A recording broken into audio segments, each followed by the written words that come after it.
नमस्कार। बड़ी बहस छत्तीसगढ़ में आपका स्वागत है। आपके साथ मैं हूं विवेक पांडे।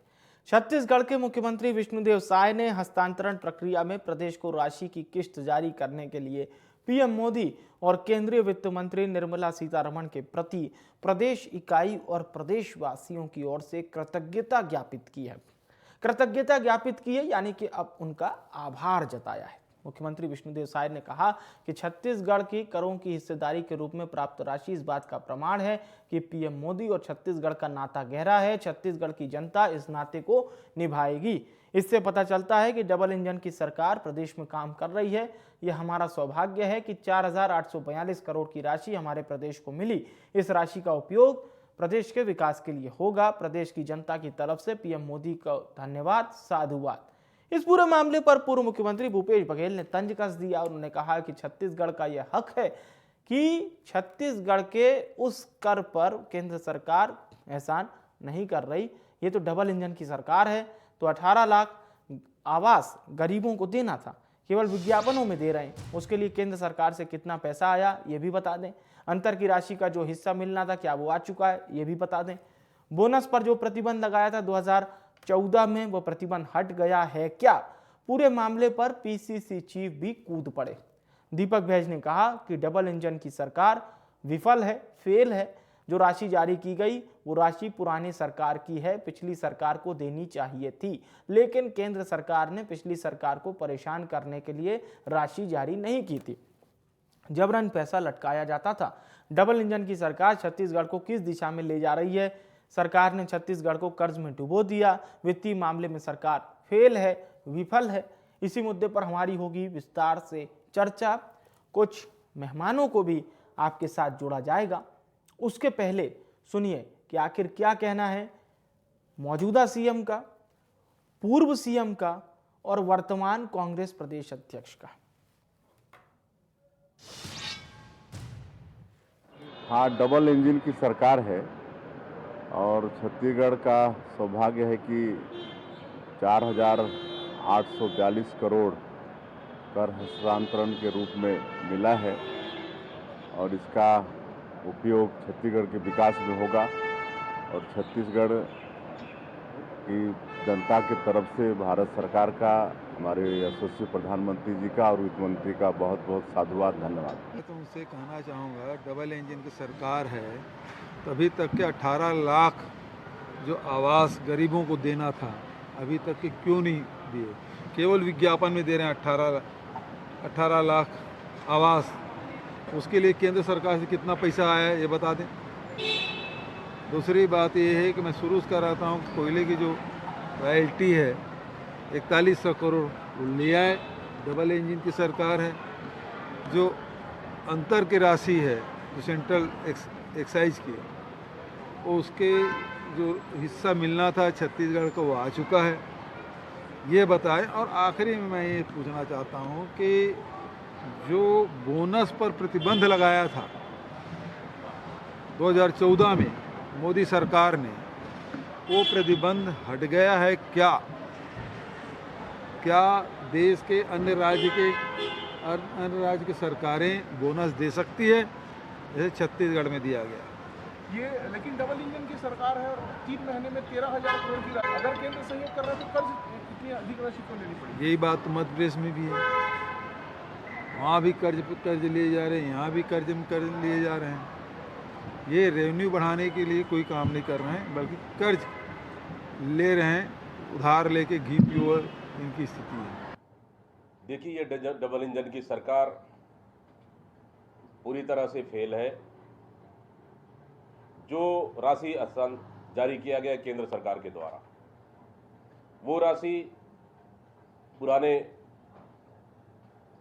पुराने सरकार की है, पिछले सरकार की है, जो पिछले सरकार को देना चाहिए राज्य के हक के लिए, राज्य की जनता के हित के। लेकिन केंद्र सरकार जबरन का पिछले सरकार को परेशान करने के लिए उस राशि को जारी नहीं करती थी। जबरन का रोक के रखना, अटकाना, लटकाने का काम केंद्र सरकार करती थी और आज जारी हुआ है, जबकि ये राशि पिछले हमारी कांग्रेस की सरकार में जारी होना था। नंबर 1, आज भी आज भी जीएसटी का पैसा है, क्यों केंद्र सरकार नहीं दे रही है? प्रधानमंत्री आवास का पैसा नहीं दे रही है केंद्र सरकार, जो आज प्रधानमंत्री आवास के नाम से आज कर्ज लेना पड़ रहा है राज्य सरकार को। आखिर ये डबल इंजन की सरकार, छत्तीसगढ़ की भारतीय जनता पार्टी की सरकार छत्तीसगढ़ को किस दिशा की ओर ले जा रही है? और चलिए इस वक्त दो खास मेहमान हमारे साथ चर्चा में है। उमेश गोरमोड़े जी हैं प्रवक्ता भारतीय जनता पार्टी के, और रुपेश दुबे जी हमारे साथ जुड़ चुके हैं प्रवक्ता कांग्रेस पार्टी के। दोनों मेहमानों का बहुत स्वागत है इंडिया न्यूज़ पर। चर्चा की शुरुआत उमेश जी मैं आपसे करना चाहूँगा, क्योंकि कांग्रेस का ये कहना है जो ये राशि जारी की गई, जिसके लिए मुख्यमंत्री जी ने प्रधानमंत्री जी का आभार व्यक्त किया है, यह राशि तो तत्कालीन भूपेश बघेल सरकार के लिए जारी करना चाहिए थी, ऐसा कहना है पूर्व मुख्यमंत्री जी का। और उन्होंने यह भी कहा कि बीजेपी अपनी पीठ भले ही थपथपा लेकिन जिस तरह से पैसा रोका गया कांग्रेस सरकार के समय, इस बात का भी क्लैरिफिकेशन बीजेपी को करना चाहिए। मतलब इस तरह के सवाल आप लोगों से पूछे जा रहे हैं। देखिए, आपने कांग्रेस के दो नेताओं के बयान यहाँ पर सुनवा। एक माननीय पूर्व मुख्यमंत्री भूपेश बघेल जी के, और दूसरा वर्तमान के कांग्रेस के अध्यक्ष जी के। दोनों के ही बयानों में आपस में विरोधाभास दिख रहा है। एक सरकार का पैसा बता रहे हैं, पूर्व सरकार को देना चाहिए था का हवाला दे रहे हैं, सीधे तौर पर पूर्व सरकार का पैसा बता। पूर्व मुख्यमंत्री जनता का हक बता रहे हैं, निश्चित तौर पे जनता का हक है। और जिस प्रकार का बयान निकल कर के आया, मुझको लगता है कि कांग्रेस के दोनों ही नेता भ्रमित हैं और भ्रम फैलाने का काम करते हुए यहाँ पर बयान में दिख रहे हैं। और कांग्रेस के नेताओं का यही चाल चरित्र और चेहरा है जो छत्तीसगढ़ की जनता के बीच में उजागर हो गया। भ्रम फैलाओ, भ्रम फैला करके जनता को भरमाओ और कथड़ी ओढ़ करके घी पियो, जैसा कि बीते 5 वर्षों में उन्होंने कहा। मैं आ जाता हूं सबसे पहले कांग्रेस के प्रदेश अध्यक्ष के बयान पर। जिस प्रकार से वो भ्रम फैला रहे हैं कि पूर्व का पैसा क्यों नहीं दिया, ये कांग्रेस के सरकार के समय का पैसा है, अभी का पैसा अभी क्यों दे रहे हैं पूर्व का पैसा। तो मैं पूछना चाहता हूं कि पूर्व का जो पैसा है, जो जुलाई के अंदर में जो कांग्रेस की सरकार के रहते प्राप्त हुआ जीएसटी काउंसिल की तरफ से, वो किसका हुआ और इसका निर्णय कौन करता है? जीएसटी काउंसिलिंग करती है। कांग्रेस के तमाम नेता इस बात को जानते हैं, लेकिन लगातार भ्रम फैलाने का काम करते हैं। और बीते 10 वर्षों में 3,70,000 करोड़ छत्तीसगढ़ को मिले। मनमोहन सिंह के समय में कितने मिले थे? उनके पहले के 5 वर्षों में मात्र 85,000 करोड़। केंद्र में भाजपा की सरकार आने के बाद जो राज्यांश है उसमें हमने 10% की वृद्धि करने का काम किया। पहले 32% मिलते थे, अब 42% मिलते हैं।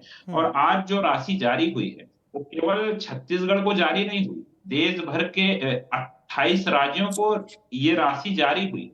बता दे कहीं कि छत्तीसगढ़ को विशेष रूप से कहीं कोई पिछला राशि अगर जारी हुआ हो तो पहले कांग्रेस के प्रदेश अध्यक्ष अपना भ्रम दूर करें और जनता के बीच में भ्रम फैलाना बंद करें। दूसरा, पूर्व मुख्यमंत्री जी को मैं सुन रहा, जिन्होंने छत्तीसगढ़ के भोले भाले गरीबों के आवास को लटकाने का, भटकाने का और आवास के सपने को चूर चूर करने का, या मैं यूं कहूं कि साफ तौर पर 5 वर्षों तक छत्तीसगढ़ के गरीबों को खून के आंसू रुलाने का काम किया, वह गरीब परिवार के आवास का हिसाब पूछ रहे हैं। अरे हमारी सरकार ने कदम बढ़ा दिया है और वो जानते हैं कि प्रधानमंत्री आवास योजना में राज्य का राज्यांश और केंद्र का केंद्रांश दोनों मिलकर के डबल इंजन बनते हैं और जनता को लाभ मिलता है। जब उनको अवसर था अपना राज्यांश देने का तो वो सवाल उठाते थे कि प्रधानमंत्री आवास योजना का नाम प्रधानमंत्री आवास क्यों है? अरे भाई, प्रधानमंत्री पद नाम पर आप आपत्ति करते थे, पद नाम से आपको पीड़ा थी, किसी व्यक्ति विशेष के नाम से वह योजना नहीं थी, प्रधानमंत्री के नाम से वो योजना थी। उसकी पीड़ा का बदला आपने छत्तीसगढ़ की जनता से लिया है। लेकिन अब डबल इंजन वाली सरकार है, मोदी की गारंटी वाली सरकार है, भाजपा की सरकार है, राज्य का राज्यांश के लिए बजट में प्रावधान कर दिया गया है। आने वाले समय के अंदर में राज्य के राज्यांश और केंद्र के केंद्रांश से मिलकर के डबल इंजन की मजबूती के साथ न सिर्फ 18 लाख गरीब परिवारों को हम आवास देने का काम करेंगे और उससे आगे जा करके आवास प्लस जो देश भर में जो 2 राज्य पिछड़े हैं, एक ममता बनर्जी जी का पश्चिम बंगाल और दूसरा छत्तीसगढ़ राज्य, इस बात को लेकर के हम होता है उस पर भी हम आने वाले समय के अंदर में काम करेंगे। और ये तमाम तरह के जो आरोप लगा रहे थे पूर्व मुख्यमंत्री जी, अगर ध्यान पूर्वक पहले काम कर लिए होते ना तो तब भी डबल इंजन की मजबूती से विकास होता, लेकिन आपने दुर्भावना से काम किया और आपकी दुर्भावना के छत्तीसगढ़ की जनता का। उमेश जी, भूपेश बघेल साहब तो ये कह रहे हैं कि राशि जारी नहीं की जाती थी, पैसा रख लिया जाता था। देखिए, झूठ बोलो, बार बार बोलो, भ्रम फैलाओ, ये राशि को लेकर के झूठ बोल रहे हैं। अरे ब्याज मुक्त ऋण तक लेने का काम छत्तीसगढ़ ने किया है और केंद्र ने आगे हाथ बढ़ा करके दिया है। और मैं ताजा उदाहरण बता देता हूं, जुलाई 2023 के अंदर में 3195 करोड़ का ब्याज मुक्त ऋण भी लिया और उससे पूर्व भी लगातार जुलाई अगस्त के अंदर में केंद्र के अंदर से राशि निकल करके सामने आई कि जो राज्यांश देश भर के अंदर तमाम राज्यों को जो रेशों में मिला, उसी रेशों में रुपेश जी से पूछ लेते हैं, किसी एक राज्य को कभी लक्ष्य मिल जाता हो तो भूपेश बघेल जी उदाहरण बता दें, तब छत्तीसगढ़ को छोड़ करके बाकी राज्यों। चलिए रुपेश जी से जवाब ले लेते हैं। रुपेश जी क्या कहेंगे, ये जो राशि जारी की गई है, बीजेपी कह रही है कि ये डबल इंजन की सरकार जब निर्मित हुई तभी ऐसा हो पाया, विकास की दिशा में छत्तीसगढ़ आगे बढ़ रहा है। विवेक जी नमस्कार जी। देखिए, बड़ी अजीब विडंबना है, जहां पूरे देश के 28 राज्यों को राशि देने की बात आज उमेश मुटघरे जी कर रहे हैं और उसके बाद आदरणीय मुख्यमंत्री विष्णुदेव साय जी कृतज्ञता व्यक्त कर रहे हैं। मुझे समझ में नहीं आता, जो केंद्र सरकार राज्य सरकार के हक हिस्से को राशि को देनी है और वो राशि देकर के उन्होंने कोई हम पे छत्तीसगढ़ वासियों पर एहसान नहीं किया है, लेकिन जिस प्रकार से छत्तीसगढ़ में भाजपा की सरकार है और प्रोपोगंडा करने का काम कर रही है। देखिए, आज मुख्यमंत्री जी के द्वारा कहा गया कथन से ये स्पष्ट हो गया कि छत्तीसगढ़ में जब भूपेश बघेल जी के नेतृत्व वाली कांग्रेस सरकार थी तो किस प्रकार से केंद्र सरकार पक्षपातपूर्ण निर्णय लेती थी और जो राशियां जो केंद्र सरकार से राज्य को मिलना रहता था, जो विकास के लिए काम में आते थे, उन राशियों को भी रोक करके उन्होंने अपने राजधर्म के विपरीत कार्य किया था। पिछले 5 सालों में कांग्रेस की सरकार थी तो 4,61,908 करोड़ रुपए छत्तीसगढ़ से वसूले गए थे और उसके बनिस्बत मात्र 1,92,190 करोड़ दिया गया था। और तो और अभी भी वर्तमान में मनरेगा की मजदूरी की राशि को रोक कर रखे हैं, जो रोजगार मूलक योजना है, शिक्षा के अधिकार की राशि को रोक करके रखे हैं, कोयला क्षतिपूर्ति हो, जीएसटी की राशि को जिस प्रकार से उन्होंने रोक करके छत्तीसगढ़ के विकास में बाधा पहुंचाया था, उन्हें तो प्रायश्चित करना चाहिए, पश्चाताप करना चाहिए। और जिस प्रकार से मुटघरे जी बड़ी बड़ी बातें कर रहे थे 18 लाख आवास के बारे में, इनको बताना चाहूंगा 25 जून 2015 को इनकी योजना प्रारंभ हुई। इनके 3 साल सरकार थी भाजपा की, 3 साल सरकार में मात्र 2,67,000 मकान ग्रामीण में और 19,000 मकान शहर में बने थे। 2011 की जनगणना में, केंद्र की जनगणना के अनुसार में 18,75,585 परिवार चिन्हांकित हुए थे और कांग्रेस सरकार रहने के बाद 11 लाख मकान स्वीकृत हुए और 8,63,567 मकान कांग्रेस की सरकार ने बना करके दिए। उसके बाद भी ये बार बार भ्रम फैला करके अपनी नाकामी को छिपाने के लिए, और जिस प्रकार से मोदी की गारंटी की पूरी सरकार आई है, मोदी की गारंटी पे बात कर रहे हैं। मोदी की गारंटी, किसान, छत्तीसगढ़ कृषि प्रधान राज्य है और आज भी किसान 3100 रुपए राशि भुगतान के लिए तरस रहे हैं। 500 रुपए गरीब महिलाओं को गैस देंगे बोले, आज भी उसकी स्थिति नहीं है। सबसे दुर्भाग्यजनक बात यह है कि महतारी वंदन योजना, जो 18 वर्ष की हमारी माताएं बहनें हैं, महिलाएं हैं, उनको मतदान का अधिकार है। उसके बाद इन्होंने 18 से 21 वर्ष के महिलाओं को महतारी वंदन योजना से वंचित किया और 60 वर्ष से ऊपर की जो महिलाएं हैं उनको भी वंचित करके इन्होंने अपना चाल चरित्र चेहरा दिखा दिया है। केंद्र सरकार ने राज्य सरकार को यदि राशि दी है तो निश्चित रूप से ये हमारा हक था, हमारा अधिकार था, इन्होंने कोई एहसान नहीं कर दिया।